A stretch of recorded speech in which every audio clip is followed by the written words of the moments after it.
react to a brand new superpower, one nobody saw coming. Imagine the entire African continent, with its billion-plus people, vast resources, and strategic position, united under one flag, one government, one economy, and one military. Overnight, the balance of global power changes forever. On today's episode of the Infographic Show, we're looking at what might happen if Africa became one single country. Africa is made up of 54 independent nations, home to nearly 1.5 billion people, and it boasts more natural resources than almost any other landmass on Earth. Now imagine every one of those countries under a single flag, a United States of Africa. Overnight, this superstate would rewrite the global power balance, especially economically. As of 2025, Africa's combined nominal GDP is already estimated between 2.39 and 2.83 trillion US dollars. Sure, it wouldn't rival the heavyweights just yet. The US is at 29 trillion and China at 18 trillion and are still in a league of their own. But a united Africa combined GDP would instantly place it among the top 10 countries around the globe, overtaking countries like Italy and Brazil. Even European powers such as France and the UK barely edge it out at just over 3 trillion. But in terms of GDP, this newly united Africa would rank higher than the likes of Canada, South Korea, and even Russia. Africa would likely sit around the 7th or 8th largest economy in the world, with plenty of room for growth. On top of that, as a single nation, it would have control over huge energy reserves, national resources including rare metals, as well as vital ports that facilitate a lot of global trade. On paper, it sounds primed to be a new global superpower and a major player on the world stage. Before we get on to any more of the further-reaching global implications, let's explore some of the potential obstacles. Assuming a governmental administration was able to unify all of Africa, what would this change in terms of the logistics? What would it take to actually keep this newly singular country running? Well, for one, whoever's in charge would have a lot of ground to cover, literally. The entire landmass of Africa would now be considered the territory of one nation instead of 54. And well, to put it plainly, that is a lot of territory. As mentioned, Africa is the second largest continent by landmass in the world, measuring more than 11 million square miles in size, and it accounts for 20% of the Earth's land. So this new superstate doesn't just rival the size of the entire continent of Asia, but it would also be a whopping 3 times the size of all of Europe. The newly unified African continent would now have to be governed as a single country, and that is no small task. With over 1 billion people, different languages, deserts, jungles, megacities, and savannas, this wouldn't just be a new country, it would be the most diverse nation in human history. At present, Africa accounts for approximately 16% of the entire world population. Unifying that continent into one country would rank it among the most populous nations in the world, India and China. In recent years, Africa has been experiencing a population boom, and while it hasn't surpassed the populations of these two countries, with both India and China both having over 1.4 billion people, it is quickly catching up. United Nations estimates have predicted that by the end of the 21st century, Africa's population will reach 2.4 billion people, enough to account for 39% of the entire global population. So united Africa wouldn't just be huge in terms of landmass, but it would be home to a pretty sizable portion of the human race. With that many people and that much land, unifying all of Africa isn't something that could feasibly happen overnight. While we're on the topic of population, let's look at some of the potential challenges, but also possible opportunities that the government of this new US of Africa would have to face. For one, across the African continent, the median age is just over 9. Imagine being able to build anything just by thinking about it. Meet Base 44. 19 years. By contrast, the global average is just over 30. What does that mean? Well, the population of this new country of Africa would skew younger, which would mean they would need to be governed by an administration willing to prioritize the needs of a more youthful population. And that doesn't mean legislating against video games or banning vapes, but instead it would require significant investment in specific public sectors, namely healthcare and education. We'll get to how a United States of Africa might fund those sectors shortly, but first let's talk about one area the new government can't afford to ignore: education. Right now, both the quality of education and access to schooling vary dramatically across the continent. Take South Sudan, for example. Their literacy rates are as low as 27%, while Libya, by contrast, is much higher at over 91%. The average literacy rate is around 64%, with pretty significant disparities between the continent's different regions. In particular, South Africa's literacy rate is at present a lot higher than parts of sub-Saharan Africa. Unsurprisingly, given how vast the continent is, education and literacy rates aren't the only major differences that the government of United Africa would need to consider. If each country became a state in this new united nation, there would be a huge difference in health concerns from one region to the next. In sub-Saharan Africa, around 11% of the population is living with HIV/AIDS. Wiping out diseases like this would take massive healthcare investment and a powerful centralized health department, one capable of flooding the country with affordable treatment and keeping supplies moving to every corner of the continent. These might be some of the primary concerns when creating a unified African superstate. But they for sure wouldn't be the only differences between the various regions. One of the defining characteristics of the new nation would be the wide diversity of languages. There are roughly around 1,200 different languages and regional dialects spoken on the continent today, and that would be one of the biggest hurdles. How do you run a country when your citizens speak thousands of different languages? Passing laws, giving speeches, running a national news broadcast would descend into chaos without a common tongue. One way around that would be to choose a handful of official languages, probably the most widely spoken like Swahili, Arabic, French, or English, and then use them for government, education, and media purposes. Enshrining one of these wouldn't just enable effective communication between government and its citizens, but also on a state-to-state level. This would allow the different cultural groups within Africa to communicate openly with each other. It might even simplify international relations and negotiations too, which we'll circle back to in a moment. But whatever language gets official status would have to be taught in schools from Cairo to Cape Town. That means overhauling education systems in 54 different states, most of which already have their own official language. It's a logistical nightmare. And it's not just about language, it's about identity. Africa is home to wildly distinct cultures. In fact, there are almost as many people who identify as Arabic as they are who see themselves as African.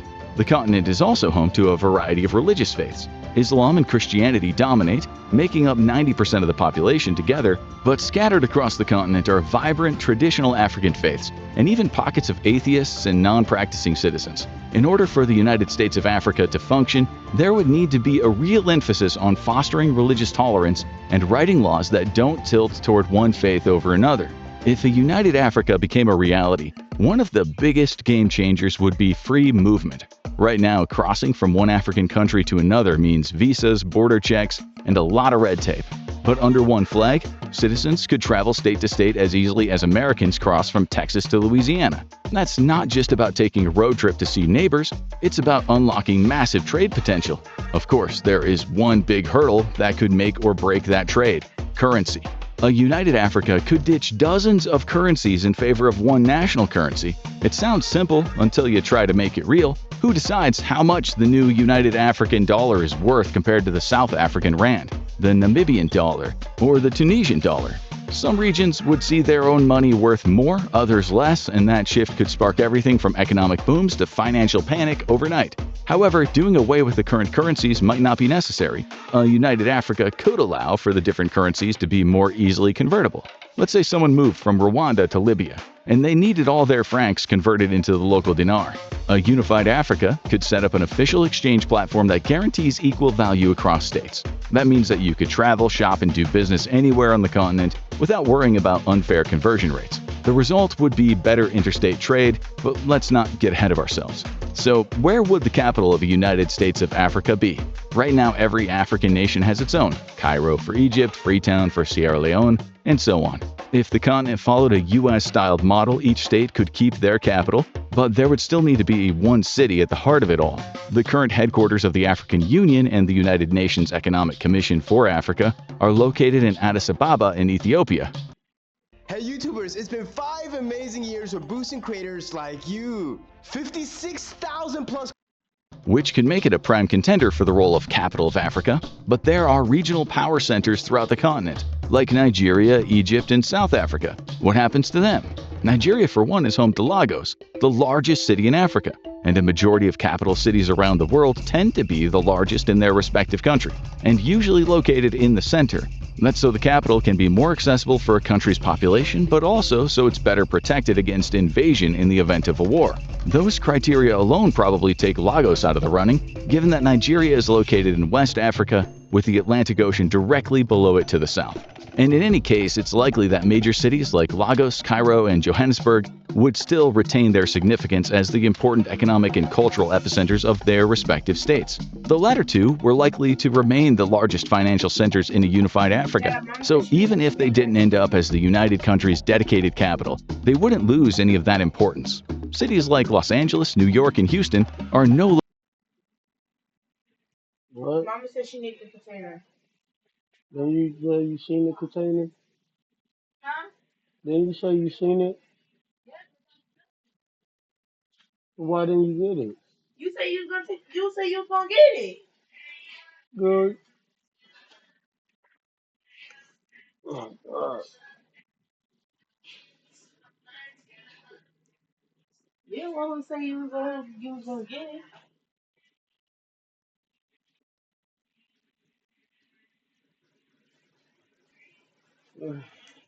What you gonna do with the stuff?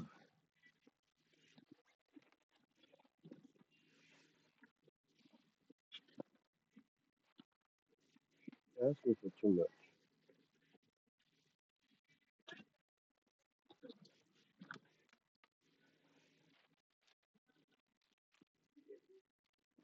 Some more here.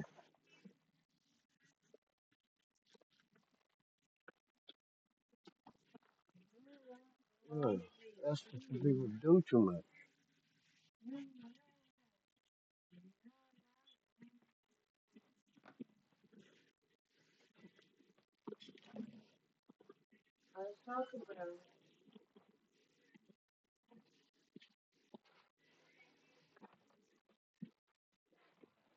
There's a shoe. Like my baby in the street and home now.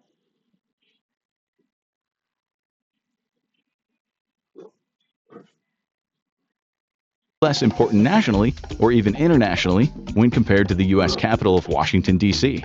We've already talked about just how much of a presence Africa could have on the global economy, but let's circle back to how things might be a little more complex than that. For one, while that GDP is way up in the trillions, but when you divide that figure by all the people living in Africa to get the GDP per capita, it's estimated to be just shy of $2,000 per calendar year. A number of African countries like Togo and Sierra Leone actually have an even lower GDP per capita, so in order to get those numbers up, our hypothetical government would need to do some serious financial restructuring. Any economy is stimulated by more access to jobs, which can come as the result of more investing in better education and even work opportunities within the public sector. The potential issue here is that investment needs to come from somewhere. Citizens might not be on board with the use of public funds like taxes from their more economically stable state to bolster and support another. Let's use our American parallel again. If the federal government told Texans that their tax dollars were going toward building schools in somewhere like North Dakota, would they really be all on board with that? In much the same way, funding from South Africa being used to support citizens of Liberia and help combat widespread poverty in other parts of the U.S. of Africa might be met with similar pushback. It's a tricky balancing act, but there is a potential solution here. And now it's time to talk more about those natural resources and how those might be the key to boosting the economy of a united Africa. As we've mentioned, Africa is in possession of a whole lot of natural resources, from rare metals like platinum, gold.